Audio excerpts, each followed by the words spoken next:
লুকমান হাকিমকে তার মনিব ডেকে বলে, ও লুকমান, লোকের মুখে আমি শুনলাম তুমি নাকি অনেক জ্ঞানী, আমি তোমার জ্ঞানের পরীক্ষা নিতে চাই।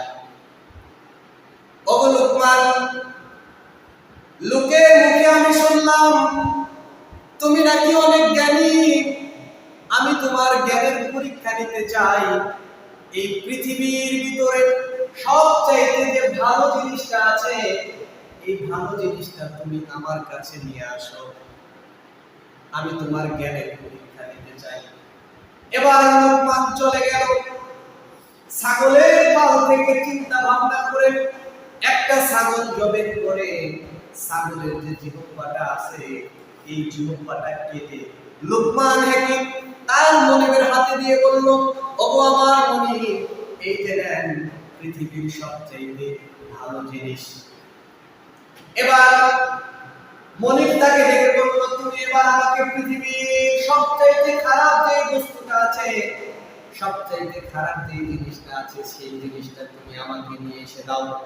এবার লুকমান চলে গেল, ছাগলের পাল থেকে আবারও একটা ছাগল জবাই করে ছাগলের জিহ্বাটা কেটে এই লুকমান তার মনিবের হাতে দিয়ে বলল, এই যে নেন পৃথিবীর সবচাইতে খারাপ জিনিস।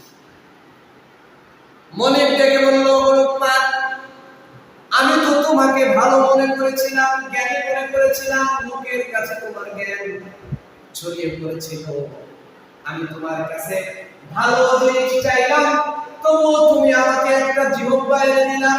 আবার খারাপ জিনিস চাইলাম, তবুও তুমি আমাকে একটা জিহ্বা এনে দিলা। লুকমান হাকিম ডেকে বলে, ও মনিব শুনুন, পৃথিবীর ভিতরে যদি সবচাইতে ভালো কোনো বিষয় থাকে, ভালো কোনো বস্তু থাকে, ভালো কোনো জিনিস থাকে, এটা হলো এই জিহ্বা। কারণ এই জিহ্বা দিয়ে যদি আপনি আপনার স্ত্রীর সাথে ভালো ভালো কথা বলেন, মধুর কথা বলেন, আপনার পরিবারে শান্তি আসবে, আপনার স্ত্রী আপনাকে ভালোবাসবে। সমাজের মানুষের কল্যাণের জন্য যদি এই জিহ্বাটা আপনি ব্যবহার করেন, সমাজে শান্তি আসবে। এই জিহ্বাটা যদি রাষ্ট্রের কল্যাণের জন্য ব্যবহার করেন, রাষ্ট্রের ভিতরে রাষ্ট্রের মানুষের জন্য ভালো ভালো কথা বলেন, রাষ্ট্রের ভিতরে শান্তি আসবে। অতএব পৃথিবীর সবচাইতে ভালো জিনিস, ভালো বস্তু হলো এই জিহ্বা, এই জবান। আবার পৃথিবীর সবচাইতে খারাপ বস্তু, খারাপ জিনিস হলো এই জবান। কেননা এই জবান দিয়ে যদি আপনি আপনার স্ত্রীর সাথে খারাপ আচরণ করেন, কটু কথা বলেন, আপনার স্ত্রী আপনাকে ঘৃণা করবে, পরিবারের ভিতরে অশান্তি আসবে। ঠিক তেমনি ভাবে এই জিহ্বা দিয়ে যদি আপনি সমাজের মানুষের নামে কুটনামি করেন, সমাজের মানুষের ক্ষতি করেন, তাহলে এই জিহ্বাটা দিয়া সমাজের মানুষের ক্ষতি করার কারণে সমাজের ভিতরে অশান্তি আসবে। রাষ্ট্রের মানুষের অকল্যাণে কথা বলার কারণে রাষ্ট্রের মানুষের ক্ষতি হবে। অতএব পৃথিবীর ভিতরে যদি সবচাইতে ভালো কোনো বস্তু থাকে সেটা হলো জিহ্বা।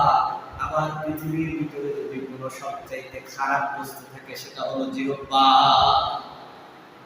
আল্লাহ রাসূল সাল্লাল্লাহু আলাইহি ওয়াসাল্লাম বলেছেন, আল মুসলিমু মান সালিমাল মুসলিমুনা মিন লিসানিহি ওয়া ইয়াদিহি।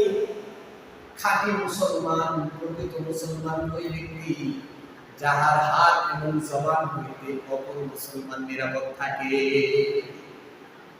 মানুষ যখন রেগে যায় তখন মানুষ সর্বপ্রথম হাত ব্যবহার করে, এরপরে জবান ব্যবহার করে, জবান দ্বারা গালিগালাজ করে। অতএব আল্লাহ রাসূল বলেছেন, এই হাত এবং জবান দ্বারা যদি কোনো মানুষ নিরাপদ থাকে, ওই ব্যক্তিটাই হলো প্রকৃত মুসলমান। যার জবান, যার হাত দ্বারা অপর মুসলমান নিরাপদ থাকবে, সেই ব্যক্তিটি হচ্ছে প্রকৃত মুসলমান।